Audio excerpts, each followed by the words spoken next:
Well, good morning, everyone. Please take out a Bible and turn with me to John chapter 15.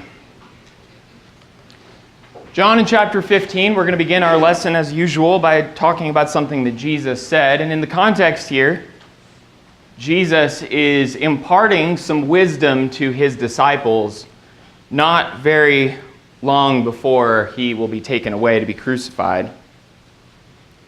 And he says to them in John chapter 15, beginning in verse 18, "If the world hates you, know that it has hated me before it hated you. If you were of the world would love you as its own. But because you are not of the world, but I chose you out of the world, therefore the world hates you. Remember the word that I said to you, a servant is not greater than his master. If they persecuted me, they will also persecute you. If they kept my word, they will also keep yours. But all these things they will do to you on account of my name, because they do not know him who sent me." These are very powerful words that Jesus says. Very important words. And in fact, for the disciples who he's writing to, not very soon after Jesus dies, is resurrected, and then eventually goes back up into heaven, not very long after that, they will all experience the kind of persecution that he's talking about here. And he tells them to watch out and to expect these things because persecutions will come. I have a hard time reading this. And maybe you do too. Because in the year 2019, in Phoenix, in the United States of America, we live in a society that is so permissive and tolerant. We live in a society that is, by and large, full of peace and prosperity.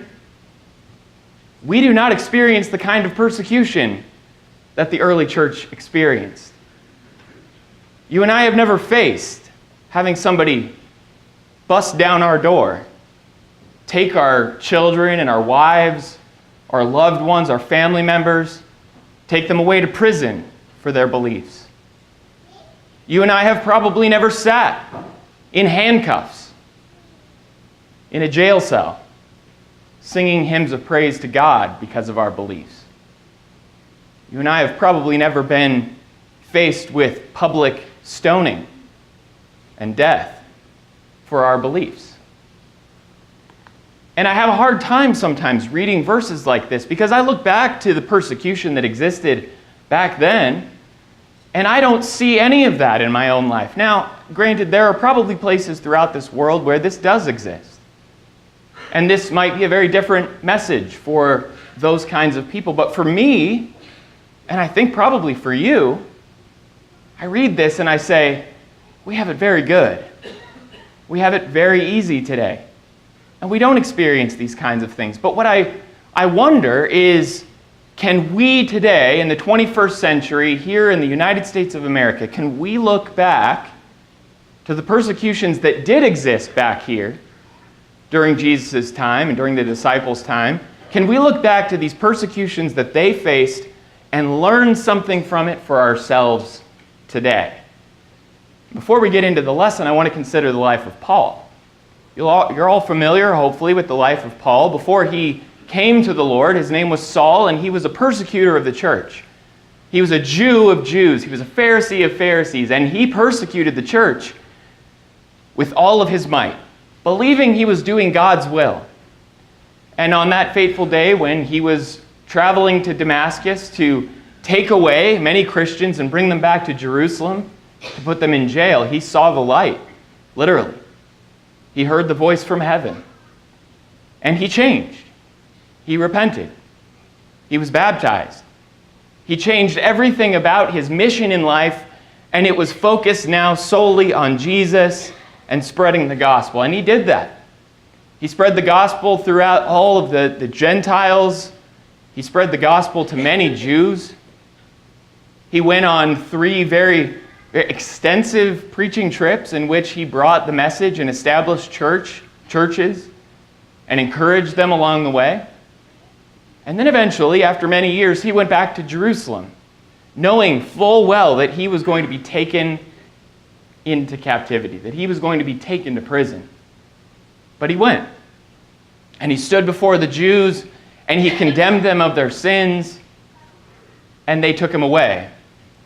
And eventually, he had to call on the name of Caesar. He had to use his Roman citizenship to the point where then he was taken away to Rome. And as Alan's going to talk about during his lesson, it was quite a journey. But when he gets there, he continues the work. And we see throughout the New Testament, at least 4 letters are attributed to the time where Paul was in prison. We're going to look at a few of those today. But he was able to say something at the end of one of those letters, which was the motivation for this whole lesson for me. And when I was reading through it again, it jumped off the page at me, and it's in Colossians chapter 4, verse 18.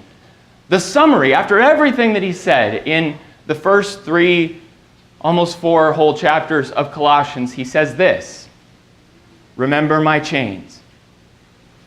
And while certainly that would have been an important message for the church there at that time, experiencing persecution and trouble, I believe those words are still important for us today. We need to remember the chains of Paul, and also of all of those who suffered persecution at the hands of those in the first century and onward. We need to remember these things because there is great value for us in remembering the persecutions of those long before us, even though you and I may never experience those kinds of persecutions today. So what I want to do this morning is I want to look at 4 lessons that we learn, 4 things we can draw out from the New Testament, from the persecutions of those long ago, of Paul, of Stephen, of all of the disciples. 4 lessons we can learn for ourselves today, despite the fact that we don't face these kinds of persecutions in our own lives. The first thing we notice is found in Ephesians chapter 6. We've just gotten done studying Ephesians. Ephesians in chapter 6, beginning in verse 18, Paul says, praying at all times in the Spirit with all prayer and supplication. This is right after he's talked about the armor that we're to put on and how we are to pray at all times in the Spirit with all prayer and supplication. To that end, keep alert, with all perseverance, making supplication for all the saints, and also for me, that words may be given to me in opening my mouth boldly to proclaim the mystery of the gospel, for which I am an ambassador in chains, that I may declare it boldly as I ought to speak. One of the things we learn from the suffering and persecution and the chains of those long ago is that they were ambassadors for Christ. And we understand that from a physical standpoint, don't we? We understand what it means when a king of some nation sends out ambassadors. They are representatives of the king.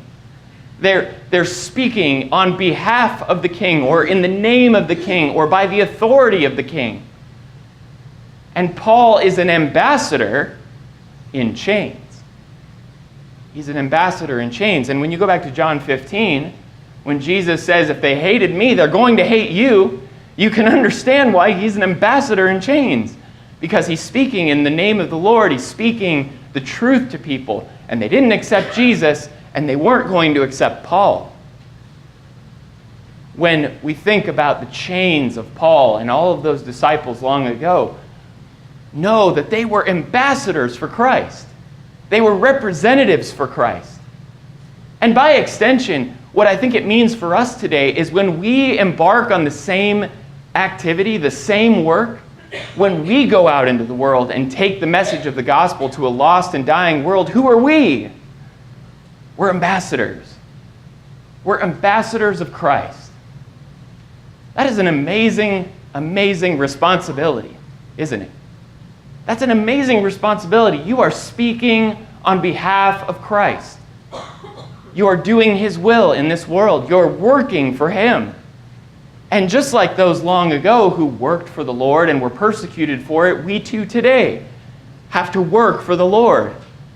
And while we may not be put in jail for it, we certainly will experience rejection.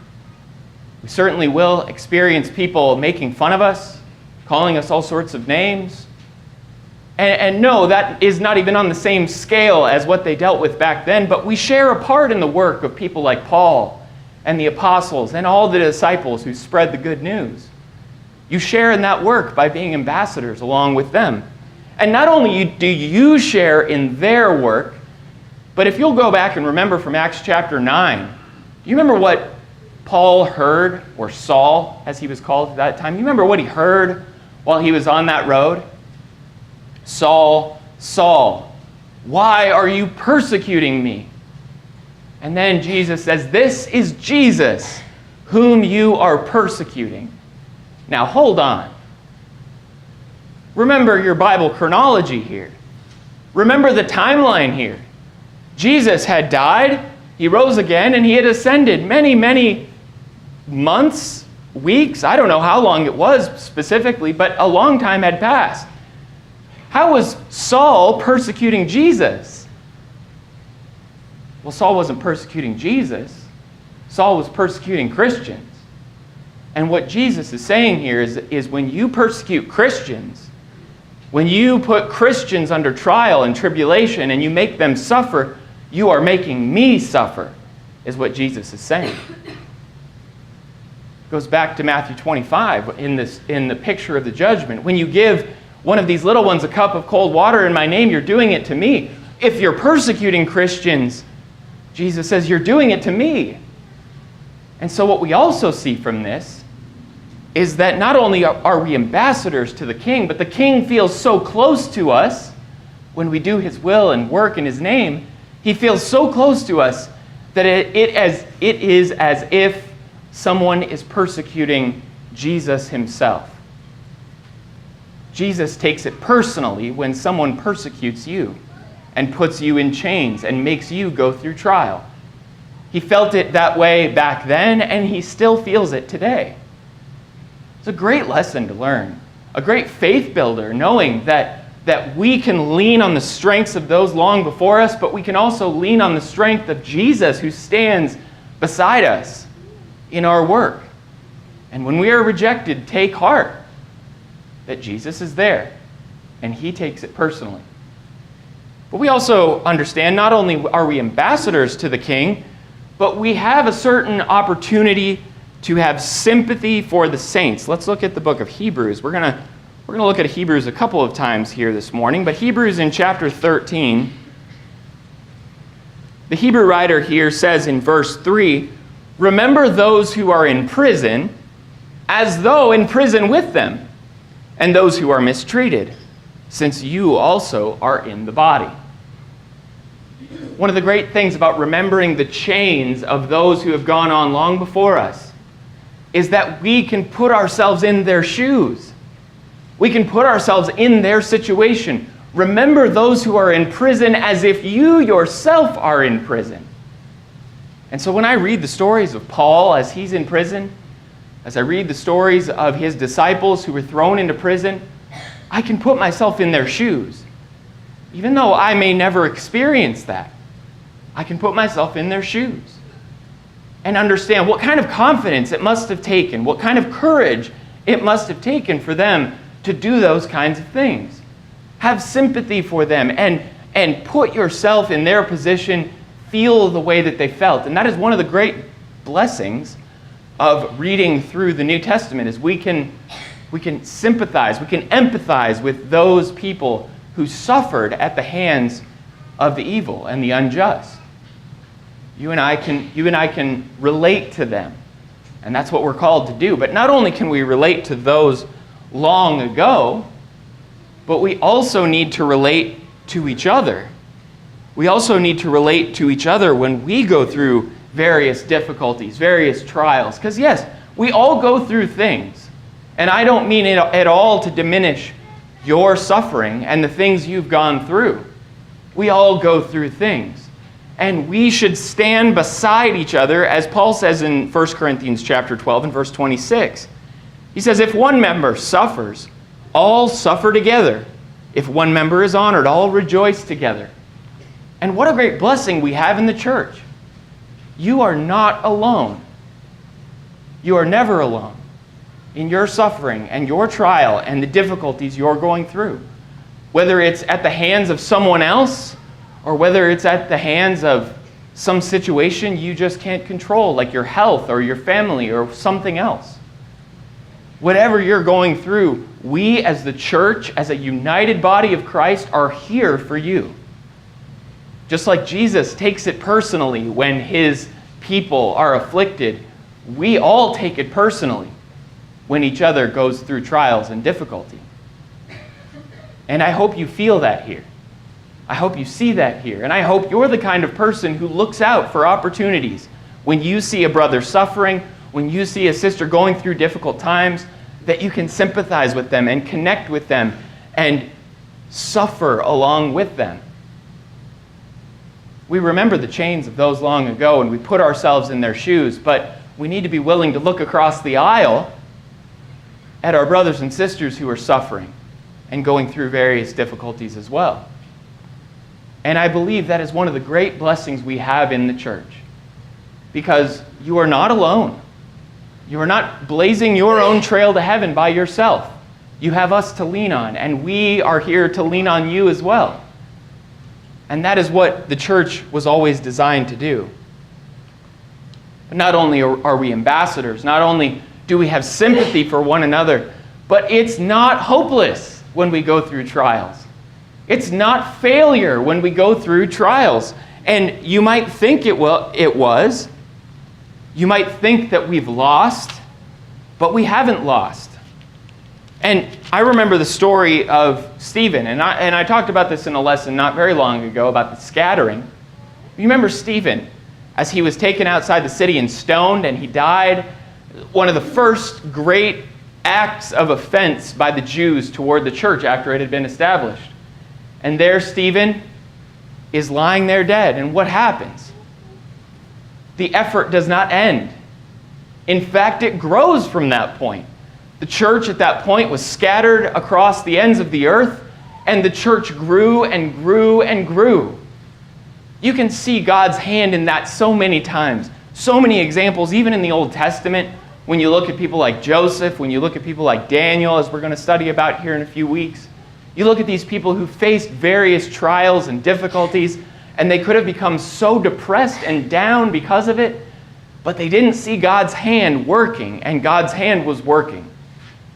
And even in the death of Stephen, as he was stoned, God's hand was working. And we can look back and remember the sufferings of those long ago, and with much more hindsight than they had, we can see the end of these things. We can see how they worked out for good, how God's plan came about. And so let's look at Philippians chapter 1 and verse 12. This is where Paul is talking about his imprisonment directly. He's talking about the things that happened. And he could have threw up his hands and said, I'm in prison, this is over, I'm done. And he had many opportunities, by the way, back in the book of Acts to run, didn't he? He knew full well that his belt on the hands of the prophet was a representation of him being in chains. And Jesus came to him multiple times and said, I'm with you. You're okay. This is what I want. And here in Philippians chapter 1 and verse 12, he reassures his audience here and says, I want you to know, brothers, that what has happened to me has really served to advance the gospel, so that it has become known throughout the whole imperial guard to all the rest that my imprisonment is for Christ. And most of the brothers, having become confident in the Lord by my imprisonment, are much more bold to speak the word without fear. Paul looks at his imprisonment, all the trouble he was going through, all the difficulty he faced. And what does he say? This is working out for good. This has actually advanced the gospel. This has not caused my work to falter. This has not caused my spreading of the gospel to fail. In fact, now people take confidence and they can speak with boldness now, knowing that I am facing this for the sake of Christ. And you keep going back to John 15, don't you? Remembering the words of Jesus. If they hated me, they're going to hate you. And when his people were oppressed, it showed a lot about who your leader really was. Because Paul could have thrown up his hands and given up, couldn't he? But he didn't. And he was working for Christ. And that working for Christ led to growth. It led to progress, even in great times of peril, in great times of tribulation amongst God's people. And then you go to Romans chapter 8, where he has some similar things to say. And this is probably where we go so often when a brother or sister is going through difficult, trying times. And this is not a platitude. This is not some sort of a bubblegum and rainbows kind of message. This is the truth, though we may not see it or though we may not accept it. Romans chapter 8, verse 28, and we know that for those who love God, all things work together for good.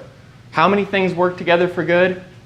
All things work together for good. Do not doubt that. Do not doubt that. Keep your perspective right.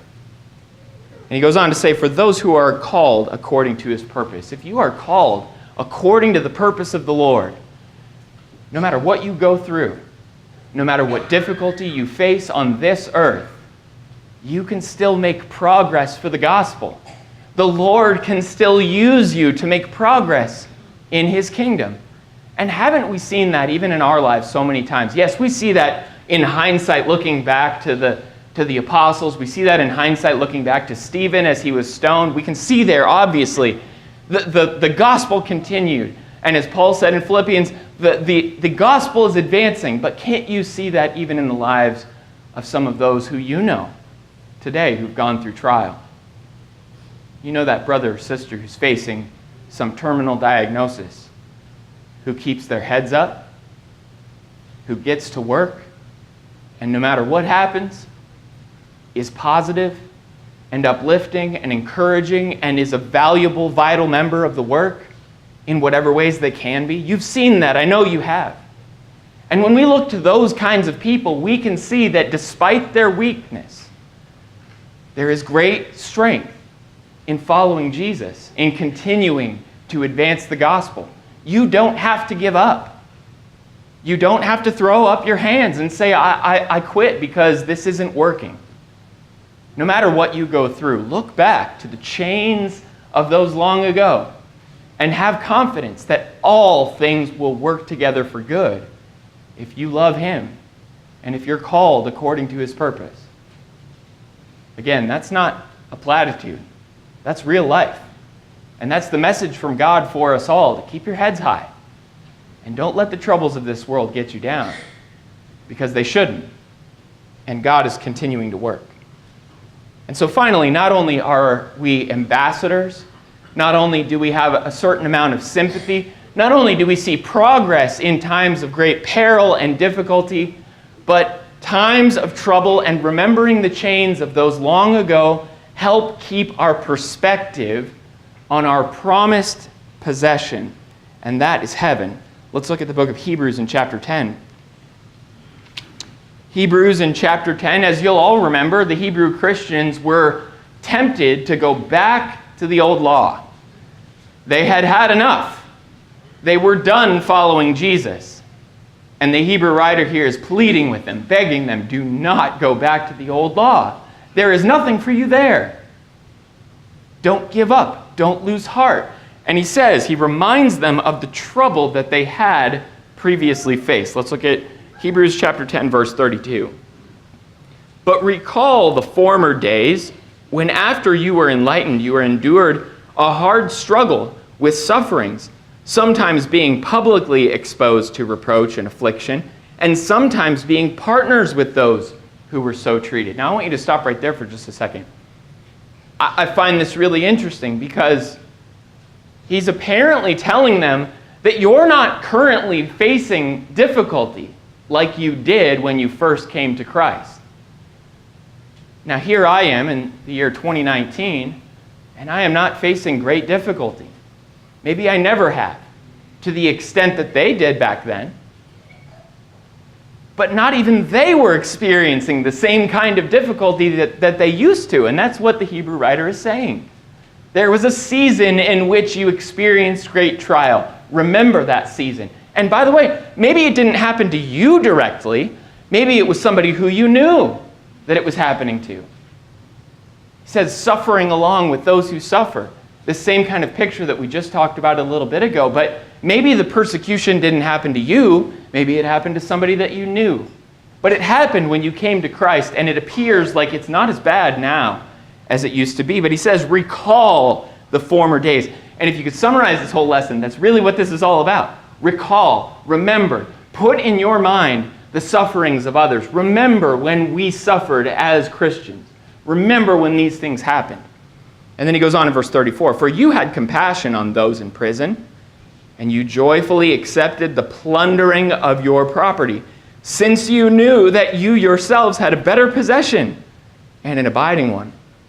Therefore do not throw away your confidence, which has great reward, for you have need of endurance, so that when you have done the will of God, you may receive what is promised. The message for them was so important because he says, you with joy accepted the plundering of your property. When was the last time somebody stole your car and you were joyful about it? That's not natural. That's not normal. And he's saying because people were persecuting you, because they were taking your stuff from you, you were still joyful. Why? This world is not my home. I'm just a passing through. My treasures are laid up somewhere beyond the blue. That is what it's all about. This life is not what our life is. We're so used to this life, aren't we? We're so used to our physical appearance. We're so used to our physical relationships. We're so used to our possessions. We're so used to our routines. Not one aspect of this life is going to even remotely look the same when we're living in heaven eternally. The love of your life, your husband or your wife, will not be your husband or your wife in eternity. Wrap your mind around that for a little while. You will have a spiritual body given to you by the Lord. And your life there in heaven is going to look so different from this one.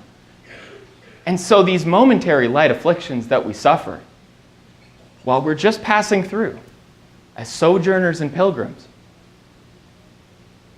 we're able to bear those things, joyfully bear those things, because we're waiting for a time where we'll receive our greatest reward ever. And that is what he goes on to talk about in Hebrews chapter 11.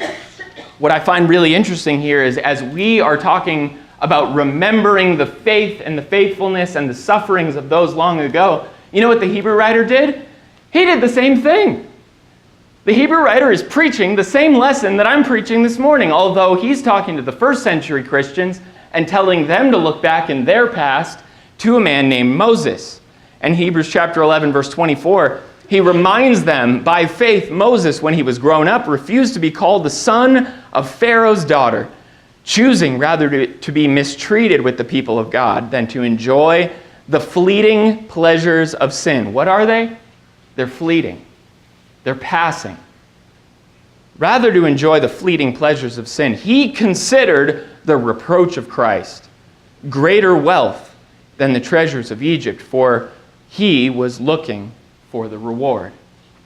As valuable as it was for the Hebrew Christians to look back to Moses, it is as valuable for us today to look back to those who suffered chains for their faith, and also to look back to Moses. There is great value in looking back at the sufferings of others, even though you may not experience the same kinds of things that they're experiencing, because it helps focus us on our reward in heaven. Don't lose your reward. Don't get so caught up in the pleasures of this life. And we talked about it in the paneled houses lessons a few weeks ago. Don't get so caught up in the peace and the prosperity of this life that you miss out on that home that's eternally waiting for you, that's so much better than this one here on this earth. So that's the lesson. And sure, you may not experience prison, you may not experience physical trial like they experienced back then. You may never go through any of these kinds of things, but can you still learn the lessons from those who suffered long ago? can you learn that you are an ambassador of Christ, just like those back then were ambassadors of Christ, and that as ambassadors, Jesus is connected with you and feels along with you? Do you accept your responsibility to show sympathy for those who suffer around you, like they were called to do so many years ago? To lift up the hands of those who are suffering, to encourage them. And when you are suffering yourself, to allow your hands to be lifted up by those who are willing to encourage you. Do you accept the fact that there is great progress even in times of peril and difficulty? Do you accept the fact that it's not over and that it's not done and that it's not defeat when you go through bad times? That God can use those seemingly bad times for amazing results? And do you keep your eyes focused on heaven, like they did back then, and like we're still called to do today? Times of trial and difficulty will come from one degree or another, but don't lose heart. Please take out your songbooks and turn to the number that's been announced. If you are not a child of God here this morning, if you've not given yourself to Him in baptism, then I'm sorry to say, you are not with the Lord. And the world loves you because you're not with the Lord. And you need to accept the fact, you need to count the cost, that when you come to the Lord, as Jesus said in John chapter 15, when you come to the Lord, the world is not going to appreciate you. The world is not going to love you. It didn't love Jesus and it won't love you. Count that cost, but know that that reward we just talked about is so much greater than any of the fleeting, passing pleasures of sin on this earth. If you're subject to the gospel call,